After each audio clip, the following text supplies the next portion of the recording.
Saludos cordiales a todos y cada uno de ustedes. Bienvenidos a un programa más de estas entrevistas. Ha ayudado a muchos a salir de la duda. Pues hoy tenemos un tema muy curioso, muy importante también, que es lo que estamos atravesando. A medida que ha pasado la pandemia, lo que más se añoraba era una vacuna, pero que una vez llegó la vacuna, resulta que las personas tuvieron miedo a ella por ciertas complicaciones, pero no sabemos si en verdad las vacunas tienen que ver con estas complicaciones. Y ese miedo ha provocado que las personas ya no quieran vacunarse.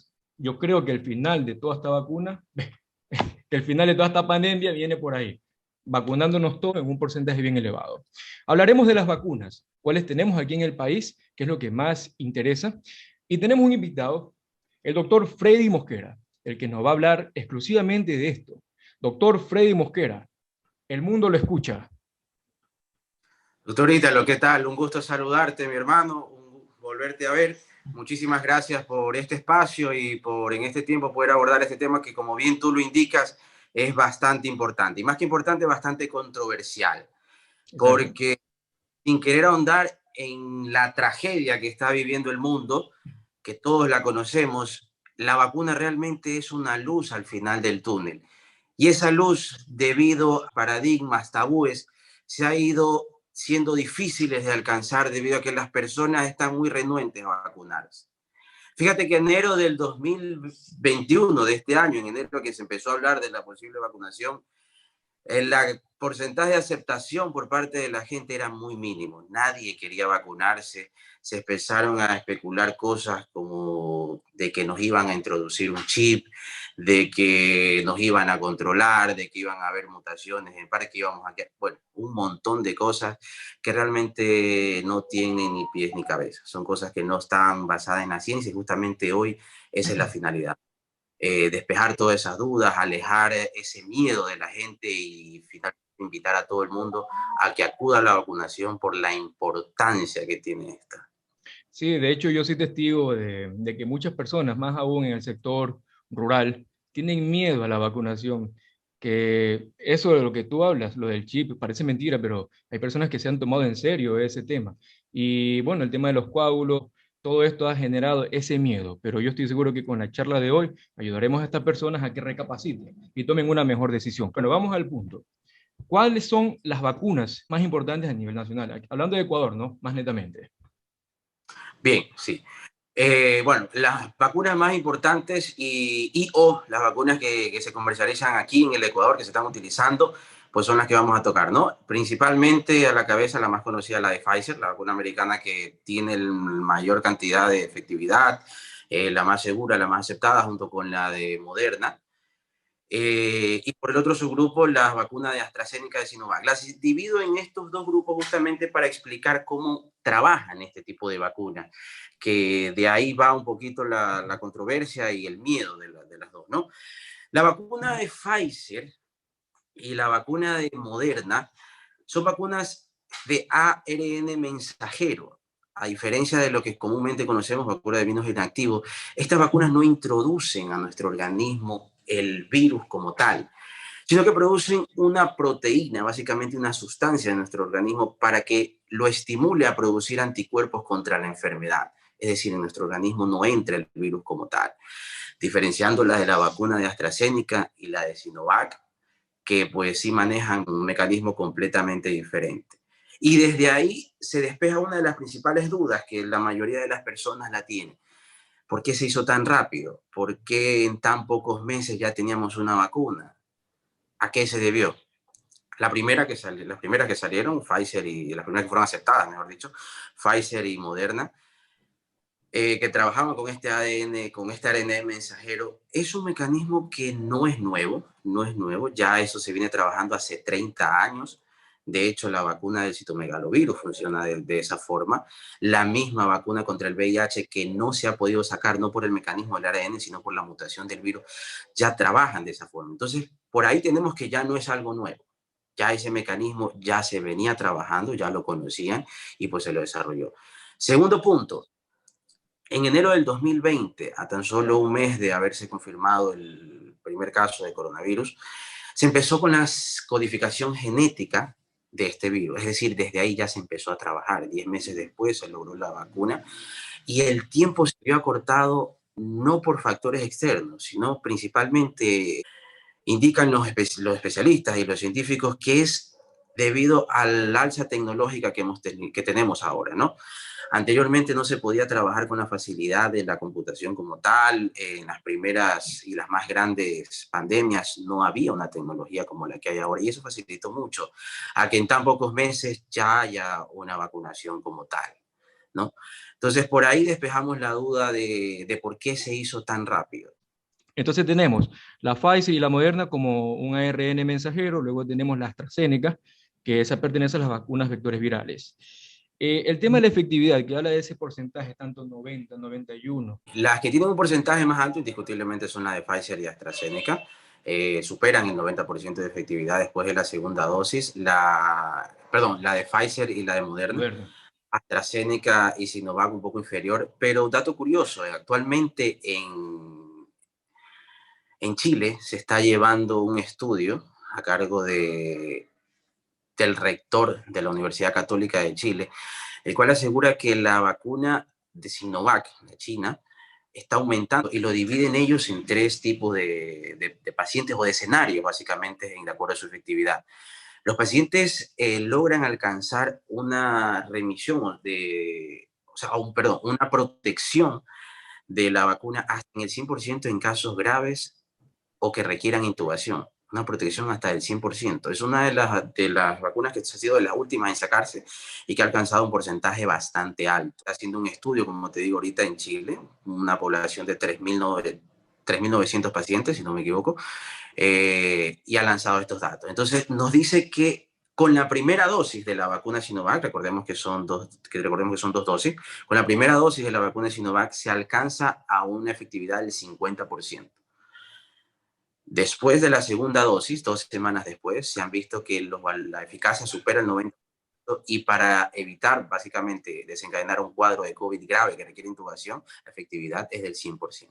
Es decir, estas vacunas no te impiden que te infectes para nada, no, eso también es un punto bastante a recalcar.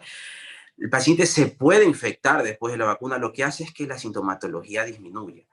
Por ello, una de las grandes interrogantes también es, doctor, ya me vacuné, ¿me puedo quitar la mascarilla? No, no, porque el paciente vacunado después de la segunda dosis y al ver alcanzado los anticuerpos como tal, puede contraer la infección como tal y desencadenar un cuadro bastante leve. Y esa justamente es la función de la vacuna. Entonces, recordar eso. No se, no se evita la infección, no se evita la propagación, lo que se evita es un cuadro grave. El paciente puede pasar asintomático o puede pasar con síntomas muy leves, pero ese dato también bastante importante a recalcar para que el paciente después de vacunarse no crea que ya para él la pandemia acabó. No, la pandemia continúa y de hecho lo que se quiere es crear una inmunidad en rebaño, de que aproximadamente el 60 al 70% de la población mundial llegue a vacunarse para así podernos pensar en quitar la mascarilla. Es decir, que no vamos a seguir teniendo la mascarilla puesta, ¿no? Lo que se busca con todo el tema de la vacunación es que las personas, como tú dijiste hace un rato, con las dosis de Sinovac vas a tener un 50% como para prevenir los casos leves, para tratar estos casos leves, pero esta vacuna va aumentando su eficacia para evitar de que estas personas se compliquen. Es decir, si es que nos enfermamos, porque puede ser, ¿no? No nos vamos a complicar nunca. Vamos a tener una enfermedad totalmente leve que ya pasaría como casi desapercibido y a medida que pasa el tiempo sería mejor. Eso es lo que se busca en sí, ¿verdad? Correcto, correcto, totalmente, porque recordemos que ambas trabajan con una misma finalidad, aunque diferente mecanismo, Eso. crear anticuerpos, o sea, tener defensas contra el virus, más no rechazar el virus, más no impiden que el virus entre al organismo, crea su infección, pero al nosotros estar vacunados tenemos esas defensas que impiden que desencadene un cuadro grave. Sí, me parece muy bien. ¿Cuánto sería el tiempo que tiene que pasar desde una dosis a otra dosis? ¿Y qué pasaría si una persona solamente se vacuna con la primera dosis? El tema de las defensas con esa primera dosis, ¿cómo sería? Bien, como te digo, en el estudio de la Sinovac, con la primera dosis solo se alcanzó una efectividad del 50%. Por ahí, eh, comentarios extraoficiales, nada científicos, se especuló que pacientes jóvenes que ya hayan tenido COVID y que sean con ninguna comorbilidad, que no tenga ninguna comorbilidad, iba a ser suficiente una sola dosis. No es algo que está sustentado todavía. No hay estudios que indiquen que una sola dosis es suficiente como tal, salvo la vacuna de Johnson y Johnson, que sí es una sola dosis, pero que bueno, no daremos en ella porque es una vacuna que aquí al menos no se está comercializando como tal. Entonces, cada una tiene su tiempo. La vacuna de Pfizer tiene un periodo de 14 días, 2 semanas. La vacuna de Moderna, 3 semanas. La vacuna de AstraZeneca, 28 días. Y la vacuna de Sinovac tiene 30 días. O sea, un mes entre dosis y dosis. Ok, Cada una, ¿no? ya. ¿Y cuánto tiempo demora una vez que ya tienes las dos dosis en que esta empieza a hacer efecto, diríamos, en el cuerpo? Correcto. Después de 2 semanas de la segunda dosis, en la mayoría ya han alcanzado el total de porcentaje de efectividad, después de 2 semanas. Entonces, ahí iría a depender del tipo de vacuna que usemos. Entonces, si es la Pfizer, que tiene un periodo de ventana de 2 semanas, diríamos que a las 4 semanas el paciente ya está completamente inmunizado. Pero desde antes ya está creando anticuerpos. Si es la vacuna de Sinovac, que es la que más demora, periodo de ventana de un mes, diríamos que el paciente al mes y medio ya ha alcanzado, al mes y medio ya ha alcanzado su efectividad más grande como tal. Ok. Vamos a tocar ahora un tema que yo sé que muchas personas estarían esperando. ¿Cuáles han sido estos efectos adversos que han presentado estas vacunas? ¿Qué vacuna en sí es la que más se la ha atacado por estas reacciones que ha provocado? Bien, realmente la mayoría comparten los efectos a corto plazo, los más leves lo comparten la mayoría, que son malestar general, fiebre, cefalea, calofríos, mialgias, artralgias, síntomas que van de leves a moderados, dependiendo de los pacientes, leves a moderados, pero que no desencadenan más allá de eso. Son La síntomas que duración. ocurren con cualquier vacuna también. No existe en el mundo ninguna vacuna que esté exenta, no existe.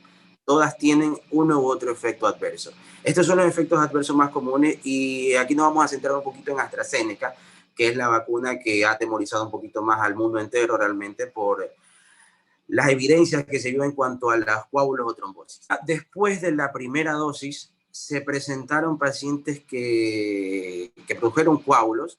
Uno de los más frecuentes fueron los coágulos de la arteria cerebral media.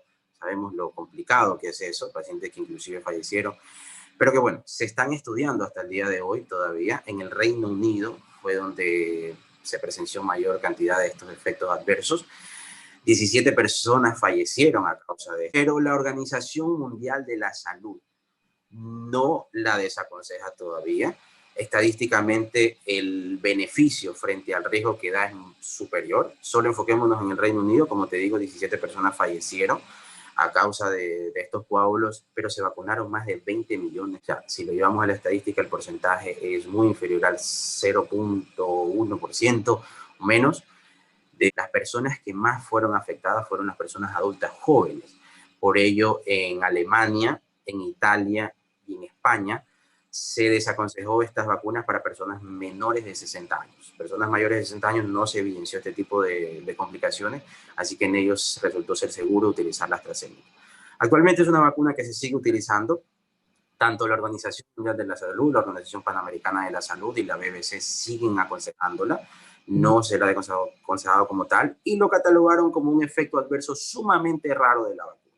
Entonces podríamos decir que de las 4 que estamos tocando hasta el momento, es la que ha presentado los efectos adversos un poco más fuertes. Es, vale la pena recalcarnos lo que dijiste, que hay que tomar en cuenta el riesgo-beneficio. Son solamente, dijiste, 17 pacientes, ¿no?, que tuvieron esta complicación. 17 pacientes fallecieron, en más de 70 se produjeron trombosis, pero obviamente el resto no falleció. Ya, 17 eso pacientes voy. fueron. De los tantos millones de vacunas que se hicieron, solamente ese fue el número de los afectados, ¿no? Entonces vale la pena mencionar que hay que tomar en cuenta el riesgo-beneficio. Obviamente hay que irnos por el beneficio que es tener ya una inmunidad de rebaño. Correcto, la inmunidad del rebaño justamente es lo que se requiere, lo que mencioné hace un momento, esa es la idea, lograr vacunar del 60 al 70% de la población mundial, o de hecho, si en un país como tal ya se logra esa inmunidad, ya podría estar en quitar la mascarilla, lo que pasó recientemente con Israel, un país, perdón, en el que lograron esa vacunación y pues ya hoy en día no usan mascarilla. Bueno, que también Israel es sumamente pequeño comparado con otros Claro. países, eso también los ayudó bastante. Entonces ese sería el tema con la AstraZeneca, que es la que mayormente se ha visto estos efectos adversos y es el miedo que muchas personas tienen, y más aún ahora que tenemos esa vacuna aquí, ¿no? Entonces, vale la pena en verdad vacunarse con ella, no hay que temerle, lo han satanizado, diría yo, el tema de estos coágulos que han aparecido. De hecho, como experiencia personal, te lo digo, como experiencia personal, yo me vacuné con AstraZeneca, tuve los efectos, todos los efectos a corto plazo. Me hizo sentir muy decaído, pero 24 horas no más, no más. Y hasta el momento soy un fiel testigo de que la vacuna es útil. Día a día, yendo en mi consulta a pacientes con COVID, no he tenido algún tipo de reinfección o sintomatología como tal. Y pues hablar de trombosis o algo por el estilo, en lo absoluto, en lo absoluto. Vale la pena entonces. Esto es otra pregunta muy, pero muy frecuente. ¿Qué pasa con estas personas que son hipertensos, diabéticos, aquellos que han tomado anticoagulantes, de pronto que sean alérgicos, asmáticos? ¿Qué pasa con ellos en relación con las vacunas? Totalmente, totalmente. De hecho, los pacientes diabéticos, hipertensos, pacientes con insuficiencia renal, pacientes con requerimiento de diálisis, son los que nosotros, los médicos, los conocemos como pacientes de riesgo, aquellos pacientes que se les debe indicar la vacuna realmente, todos, pacientes que tengan cualquier ese tipo de enfermedades crónicas no transmisibles, como las conocemos, ¿no? Son los pacientes en los cuales está indicada la vacuna. Bajo ningún concepto se contraindica la vacuna en ninguno de los grupos poblacionales que me acabas de mencionar. Ninguna de las vacunas, ¿no? Cualquiera Una en de el... las, cualquiera de ellas. Otro grupo de pacientes que también es el dolor de cabeza de muchas personas y que incluso cuando yo he lanzado estas preguntas en mis redes sociales me lo han preguntado reiteradas ocasiones. ¿Qué pasa con las madres que son lactantes? ¿Qué pasa con las mujeres embarazadas en relación con las vacunas? Bien, te cuento que eso es un tema que todavía no se lo puede responder a ciencia cierta, ya que en la mayoría de los estudios de todas las vacunas no se incluyó a las mujeres embarazadas. O sea, toda la evidencia que se tiene hasta el momento es en mujeres que no están en etapa de lactancia y que obviamente no estén embarazadas en los estudios iniciales. Actualmente ya están en curso estudios con pacientes más que todo en lactancia. No hay datos oficiales como tal, no han culminado los estudios, pero ya en Estados Unidos hay un sinnúmero de mamás que han sido vacunadas sin ningún tipo de efecto adverso, que conocemos el mecanismo de acción, cómo trabajan estas vacunas, más que vamos, estimulan a la producción de anticuerpos. Yo estaría seguro, y es el criterio que lo he escuchado en muchos conferencistas y muchos especialistas. Claro, esa es la razón principal, ¿no? De por qué no aconsejaban al principio la vacunación en las mujeres embarazadas, es porque no habían hecho estudios como ellas. No es porque les ha afectado en algo, es simplemente por la falta de estudios. Pero hoy en día, por cómo han ido las cosas, ya se las ha estado vacunando a muchas de estas mujeres embarazadas y de hecho, no hasta ahorita, creo que no ha habido ninguna reacción adversa en estas madres que están embarazadas o que incluso están dando de lactar. Cabe recalcar un dato importante sobre las madres lactantes. No existe un estudio que diga que estas madres que están dando de lactar tengan algún problema con la vacunación, pero en sí la preocupación más es por los bebés, a los que ya le están dando leche. Y tampoco existe ningún problema que en verdad sea relevante con estos bebés. ¿A qué voy? A que al igual que con cualquier otra vacuna que ya haya existido, ¿no? Esos anticuerpos que genera el cuerpo de la mamá lactante van a ser excretados por la leche materna y los va a recibir estos bebés. Ellos, al recibir esto, obviamente van a desarrollar también anticuerpos, es decir, ocurre una vacunación por ese trayecto. Y eso es lo importante de que una madre que esté dando de lactar se pueda vacunar. Es decir, no existe contraindicación alguna para ellas. Es más, es mucho más beneficioso de lo que se cree. Supuesto que sí, Ítalo, como tú lo dices, totalmente. Lamentablemente no tenemos hasta ahorita un estudio per se como tal que nos ponga a las mamás lactantes para ponerlas en la lista de vacunación como primera línea, pero esos beneficios están corroborados. Están corroborados esos beneficios, por eso es que en los Estados Unidos se ha empezado ya con la vacunación en las lactantes. Seguramente en poco tiempo ya vamos a tener esa evidencia y ellas pasarán a la primera línea de la vacunación. Bueno, ahora tomando en cuenta las preguntas que me estuvieron haciendo en las redes sociales, vamos a decir algunas, ¿no? Primero, paciente con COVID, ¿se puede vacunar o no se puede vacunar? No, en ellos sí, totalmente contraindicados. Pacientes con enfermedad activa no pueden recibir la vacuna, no deberían recibir la vacuna. De hecho, al igual que todas las vacunas, pues sabemos que una de las condiciones es simplemente tener fiebre. Paciente con fiebre no se puede vacunar ni para COVID ni para ningún otro tipo de vacuna. Y pues básicamente es porque nos indica una infección activa. Entonces, esa sí sería una contraindicación de toda la vacuna. Paciente con una infección activa, más que todo si es COVID, no debería vacunarse. Si de pronto es asintomático, no sabe que tiene el virus. Bueno, es un dato bastante importante. De hecho, al inicio de la vacunación, el Ministerio de Salud Pública lo estaba previendo. Hacían test rápidos de COVID antes de la vacunación, pero bueno, dejaron de hacerlo. Se entiende que si queremos vacunar a millones y millones de personas, no podemos ir a la par con los test.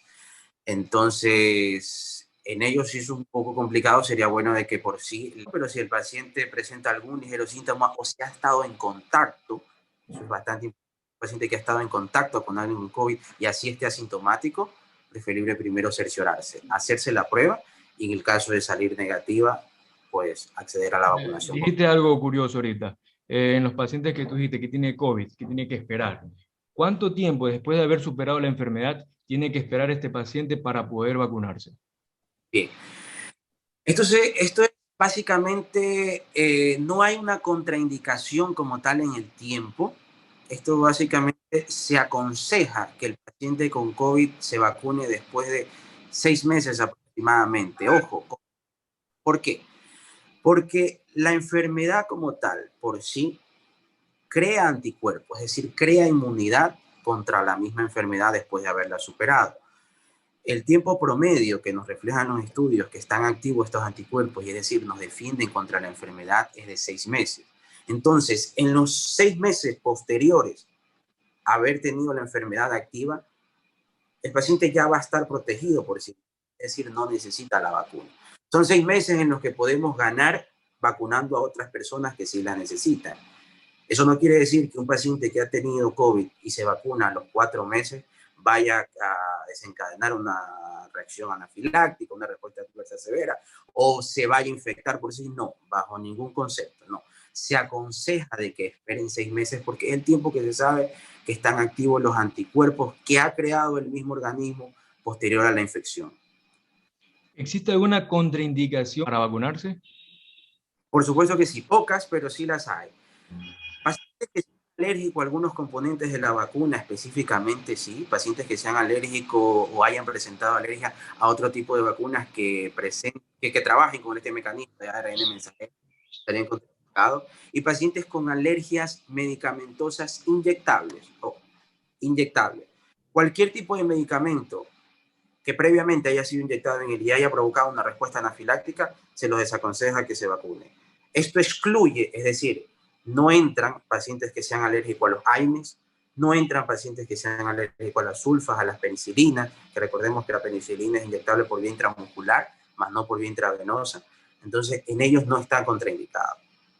Retroalimentando, se pueden vacunar pacientes alérgicos a los AINES, a las sulfas, pacientes alérgicos a cualquier tipo de medicación por vía oral pueden vacunarse. Inclusive pacientes alérgicos a cualquier tipo de alimentos, también lo preguntan bastante, es una de las interrogantes que he tenido bastante en mi consulta. Niños que son alérgicos al camarón, a la leche, a la lactosa, intolerancia a la lactosa, pueden vacunarse por su alergia, pueden hacerlo. En conclusión, solo se desaconseja a pacientes que sean alérgicos a medicinas por vía inyectable intravenosa. Ok, eso hay que tener muy en cuenta, ¿no? Entonces terminaríamos ya las contraindicaciones, cuáles son estos efectos, cuánto tardaría, ya lo hablamos también, cuánto tiempo tarden en ser eficaz. Y, doctor Freddy Mosquera, 1 minuto para despedirse, vamos. Primero que nada, nuevamente te agradezco por este espacio. Esperamos haber podido despejar todas las dudas de todos y cada uno de la audiencia. y más allá de despejar las dudas, invitar y lograr convencer a la población total de que se vacune, como dije al inicio, esa luz que tenemos al final del túnel se está alejando por nosotros mismos y que con la ayuda de Dios podamos superar esta pandemia. Muchas gracias. Muchas gracias, doctor. Sin duda alguna despejamos muchas dudas. Gracias y hasta una próxima ocasión. Saludos a todos. Hasta luego.